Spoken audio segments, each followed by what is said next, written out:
Hey, Coach Tony here. It's Wednesday afternoon. It's day 3 of my discussions about the pillars. The pillar we're talking about today is the Affirmation pillar. That's where you've already done get silent. Now you're silent for a little bit. And now you're going to take on the positive momentum and start doing a positive action like a breathing or changing the scenery of where you're at when you're having a little anxiety, a panic attack, or whatever it is. However minuscule or however deep, you're taking a break and you're pausing. There's somebody in the background there lurking. That's my wife. Yeah, see her in that left-hand corner there. Thank you, honey. Welcome to the show. Well, it's not really a show. This is a documentary of life, of your life and my life, and what we're doing together to take care of things. But today is number 3. The middle of the road. And as Lawrence Conti talks about in his Atomic Steps, which I'm reading right now, I'm reading about how the second part, the Tuesday piece for him, is about that getting some gratitude and the things that happened on Monday to transform you into Tuesday, and how that you're going to power that into the rest of the week. And then you reboot and you do it all over again, which is so smart. It's so, he calls it atomic steps. It's like taking steps to get in the right direction.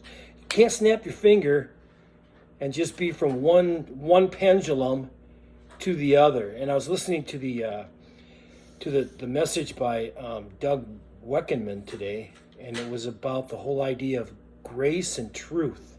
Where obviously, depending on where you are on the pendulum he's talking about, and I believe that was done in August of this year, and I'm going to post it on my website on the resource page, but he pendulums from, okay, you're way over on the right-hand side, and it's all about truth, right? And then all of a sudden something happens to you, and you get over to the left-hand side where you think everybody just deserves nothing but grace, but obviously it kind of has to fall into the middle. And I think that falling into the middle where we believe in both, and we know how to apply it, and especially to ourselves, my saying, hey, what is your problem with anxiety would be kind of stupid, because I got the same problem, right? Okay, or some form of it, and it's been there a long time. 1987, man. 1987, I remember the room I was in, I remember what happened, and I had no leading indicators that something bad was gonna happen, and all of a sudden I sat down in the living room, and the whole house felt like it was shaking. The whole thing, my sensation was that the whole house was shaking, and I started hyperventilating, couldn't breathe, and I'm looking around and trying to figure out what to do. I was home alone, it's just me and the dog, and it was, I'll never forget it, because it probably changed my life forever. But it also led me down a journey where I had to discover things and study the same way I had studied to, get a college degree, and then figure out what I wanted to do from there. The same thing that motivated me to get through, the trials and tribulations of a Marine Corps life for 4 years. And, it's a little resume build, but it just lets you know that no matter who you are and what you're doing, it can happen to you. And there she is again. She's back, upper left-hand corner. Anyway, that's my wife, Dawn. And so what we have to do is we have to say, like on day 3, we have to affirm the positive things we're going through. And we know in our minds that by saying positive things like, you got this, you can do this, you have done this before, you're going to do it again, you ride it out so much better, so much quicker. And the other day I was listening to the message by Red Rock Church, and their lead pastor, Sean Johnson, wrote the book Attacking Anxiety, and he also, was so forthcoming in all the things that he went through. And there's a Q&A session that he has that I put into the first module of the course in the discussion. You can get that for free.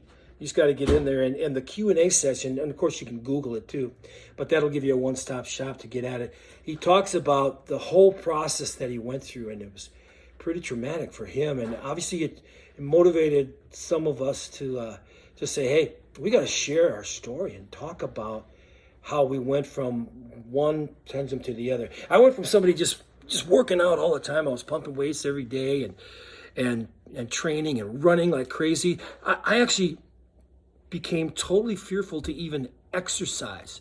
I was like just paralyzed and afraid and a whole lot of other things. And I don't know where you are on that. You're like, oh my gosh, why am I having these symptoms? Don't delay, man. However you're going to seek some help, get the help you need. And it may be as simple as going to your doctor and you never have to worry about it again. Quick share. My wife, Dawn, she was having this panic attack one weekend, and we were like, what's going on? She's like the most steady, calming influence you could probably ever run into, man. Steady as a rock, does everything. She's got a plan for every day and everything. And then one day she's like, I don't know what's going on. And she thought she was having a heart attack. And we took her to the hospital, and she was there for like 2 or 3 days. And she was having nothing more than a panic attack. But what happens after it's over? She goes, oh, that's what a panic attack is. Boom, gone. Never had another one for years now. And it's like, all right. And I remember getting psychological or, counseling. And I remember the doctor saying to me, he was saying that, for some people, they just go on vacation and it's over. And they just go back to their lives. But that just depends on the person, the makeup, and what's going on in their mind, and how intense it is, and all that other good stuff. So there you go. I just talked to you about the whole spectrum of why these pillars exist, why you need to get into the silence pillar and figure out what goes on in that part of your life. Next, you got to be able to get into the take two, take time, take action, take whatever momentum. And now you get into that third pillar, which is getting into that affirmation, the affirming yourself. I've got this, I can do this. These are the things I'm doing right now to get through it. And you can Google a boatload of little strategies to start talking to yourself better. But in the end, you got to talk to yourself like that all the time. And you got to do the breathing. I've gotten a few responses from people that have seen the video that say, I do the breathing, and it helps me no matter what. And I just do it on a regular basis just to feel better. And I'm like, yeah, that's it. And it makes me feel so good that we even connected, and they could tell me that they're doing it too, like I'm doing it, and you're going to do it. And here we go. So that's the end of the day 3 piece. Think about that gratitude, that attitude that says, I'm better in so many ways, and here's why. And tomorrow we'll talk about reflection. Thank you.